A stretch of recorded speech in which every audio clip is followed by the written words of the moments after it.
Представь, ты просыпаешься обычным утром, включаешь телевизор, а там сенсационная новость.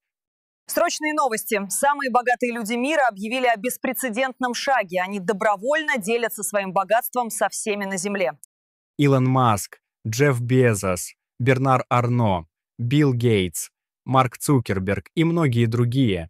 Имена, которые еще вчера были символами невообразимой власти и богатства, а сегодня они будто сбросили короны. Их банковские счета опустели, гигантские корпорации перешли под управление глобального фонда, а триллионы долларов устремились в цифровую систему распределения. Мир замирает. Никто не верит, что это реально. Но через секунды приходит уведомление. На ваш счет зачислено. Люди смеются, плачут, звонят родственникам. Камеры фиксируют мгновения, которые войдут в историю. Никто еще не понимает, что ждет человечество дальше. А перед тем, как мы продолжим, поставь лайк, подпишись на канал и не забудь про колокольчик.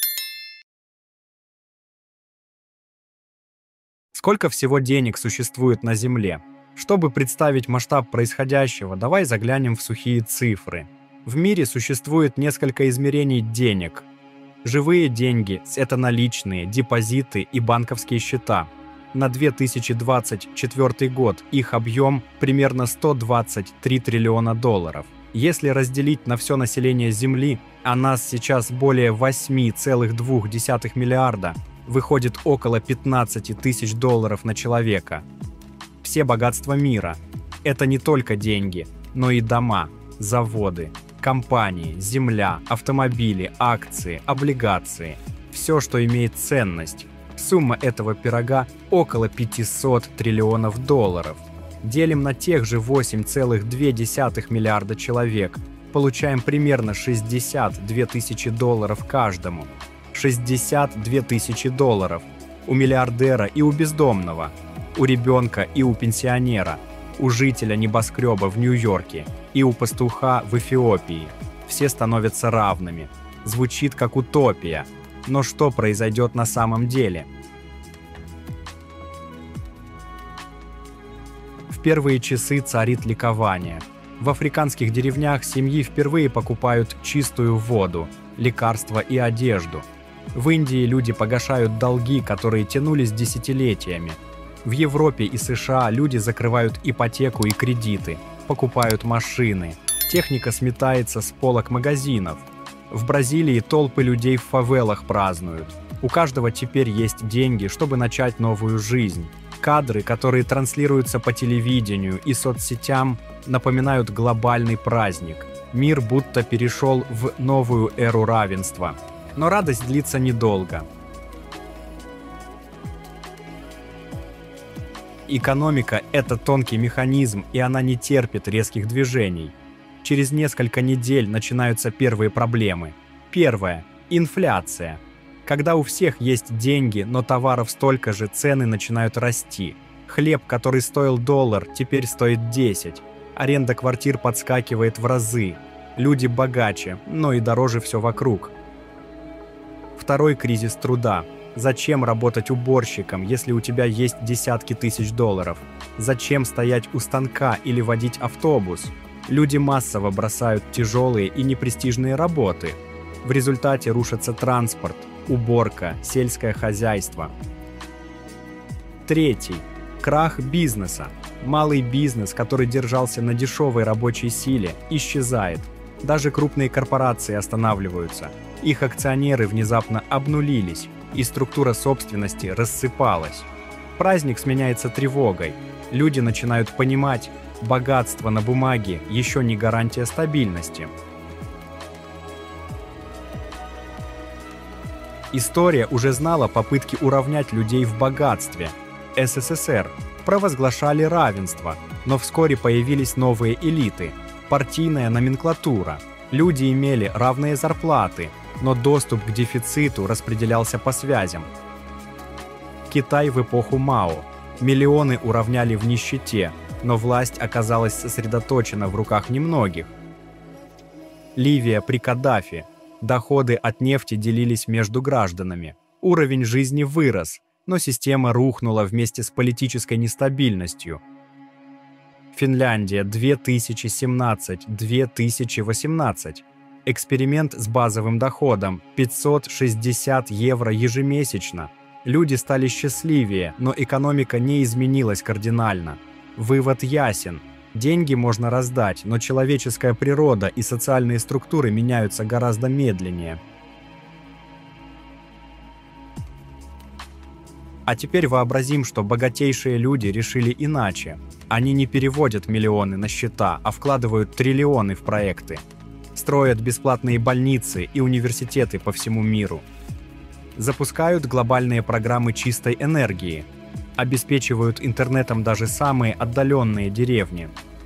Создают новые рабочие места в науке и технологиях.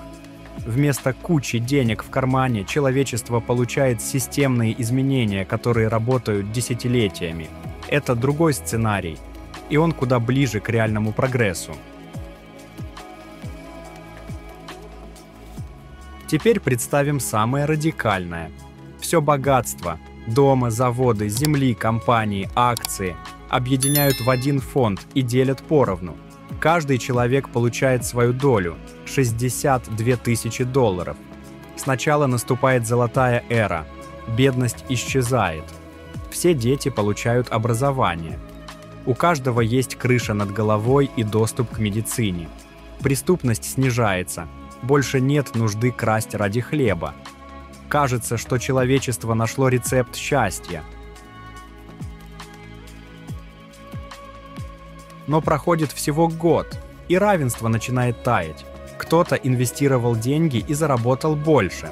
Кто-то все потратил и снова остался ни с чем. Кто-то открыл бизнес и обогатился. Кто-то проиграл все в казино. Новые богатые появляются, новые бедные тоже. Кривая распределения снова изгибается. Это словно песочные часы. Сколько ни переворачивай, песок все равно окажется сверху и снизу. Есть еще глубже вопрос. Что делает с человеком внезапное богатство? Эйфория и хаос. Многие не умеют управлять большими деньгами. Исследования показывают, 70% людей, выигравших крупные суммы в лотерею, через несколько лет снова бедные.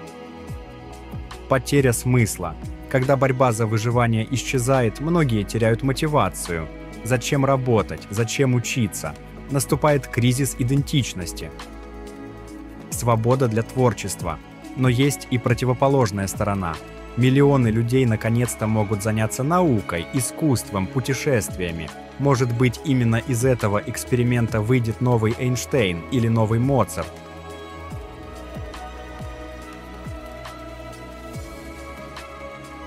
История знает примеры, когда избыток ресурсов рождал великие эпохи искусства. В Древней Греции свободные граждане, не обремененные выживанием, создали философию и театр. В ренессансной Италии богатые семьи меценатов финансировали художников и ученых. В 20 веке США, переживая экономический подъем, породили бум науки и культуры. Если вдруг у каждого человека появятся условия для жизни и творчества, возможно, нас ждет новая золотая эра искусства, науки и технологий. Но стоит помнить, богатство не решает всех проблем. Амбиции и власть. Даже при равных деньгах люди будут бороться за влияние. Конфликты и политика. Равенство ресурсов не уничтожает национальные, религиозные и культурные противоречия. Новые элиты. Люди с харизмой и организаторскими способностями снова соберут вокруг себя власть и богатство. Эксперимент покажет, деньги можно уравнять, но человеческую природу нет.